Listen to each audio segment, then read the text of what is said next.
কাজী সাহেব একটু তাড়াতাড়ি চলেন। আসতে আমি বিয়ে পড়াতে যাইতেছি, বদলা দিতে না। এত তাড়াহুড়া করতেছেন কেন?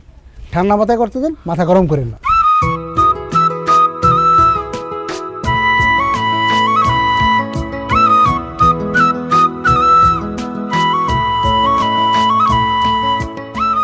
আসসালামু আলাইকুম ওয়া রাহমাতুল্লাহ। ওয়ালাইকুম আসসালাম। আব্বা, কাজী সাহেব চলে আসছে। যাক মাশাআল্লাহ। সি সি সি করিম ভাই, আপনি যে এত বড় কিপটা সেটা আমি আজকে জানলাম। এটা কি কও কাজী? আমি আবার কিপটামির কি করলাম?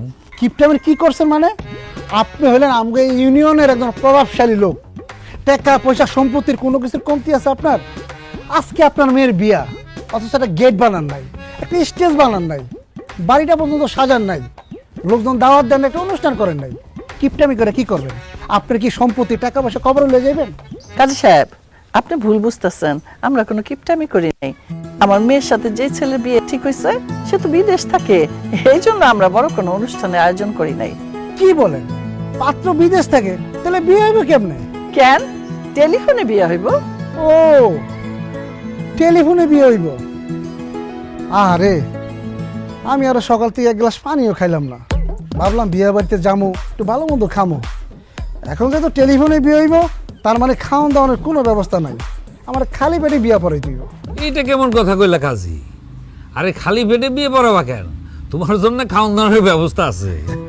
কাজী সাহেব, আপাতত টেলিফোন বিয়েটা সারলেও আমার ছেলেটা যখন 6 মাস পরে দেশে ফিরে আসবো তখন বড় করে অনুষ্ঠান করব।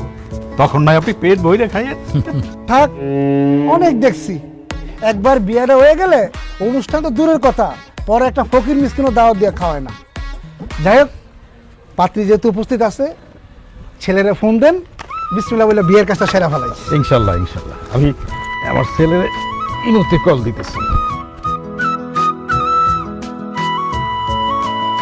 আসসালামু আলাইকুম আব্বা, কেমন আছেন? ওয়ালাইকুম আসসালাম ওয়া রাহমাতুল্লাহি ওয়া বারাকাতুহু। ওসমান, তোমার শ্বশুর আমার পাশেই বসা আছে, কথা বলো। আসসালামু আলাইকুম আব্বাজান। ওয়ালাইকুম আসসালাম। জামাই বাবুজি কেমন আছো? আলহামদুলিল্লাহ ভালো আছি। আপনারা সবাই কেমন আছেন? আমরা সবাই ভালো আছি। এখানে সবকিছু রেডি আছে, কাজী সাহেবও চলে আসছে। আমরা এখনই বিয়ের কার্যক্রম শুরু করব। বাবুল, এই কাজী সাহেবের ফোনটা দে।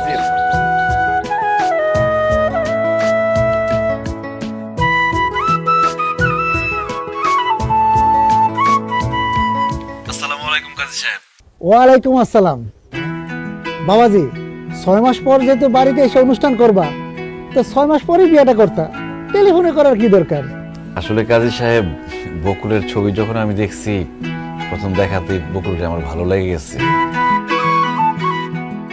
বকুল খুবই ভালো মেয়ে, তাছাড়া ওর পরিবারও খুব ভালো। আর 6 মাস পরে আমি দেশে আসতে আসতে যদি বকুলের আরেক জায়গায় বিয়ে হয়ে যায়, এই জন্য আমি টেলিফোনে কাজটা সেরে ফেলতেছি। ও আচ্ছা আচ্ছা, বুঝছি বুঝছি। মহান আল্লাহ যার সাথে যার বিবাহ ঠিক করে রাখছে, আসলে সেইভাবেই তো হবে। যাই হোক, আর সময় নষ্ট না করি বিয়ের কাজটা শুরু করে ফেলি। এই না, আচ্ছা, উকিল দিবে কে? আমি। আপনি না?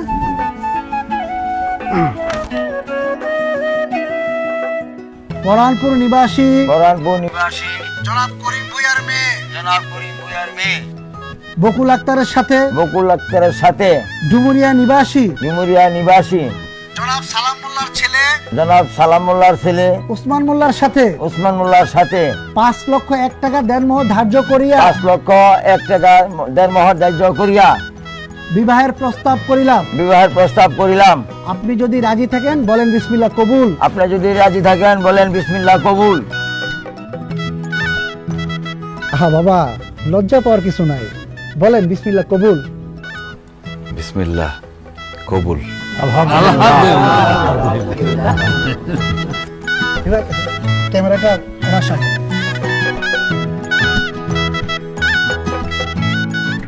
মামুনি, এবার আপনি বলেন বিসমিল্লাহ কবুল।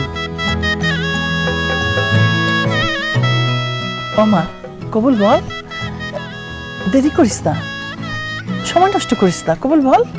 মামুনি, দেরি করা ভালো না, কবুলটা বলে ফেলেন, বলেন বিসমিল্লাহ কবুল। পারে বিসমিল্লাহ বলে কবুল। বিসমিল্লাহ কবুল। আলহামদুলিল্লাহ। আলহামদুলিল্লাহ। বিয়ের কাজ তো শেষ হইলো, আপনারা শুনলেন। ছেলেও আলহামদুলিল্লাহ বলছে, মেয়েও আলহামদুলিল্লাহ বলছে। এবার চলেন মুনাজাতটা করে ফেলি। আল্লাহুম্মা আমিন।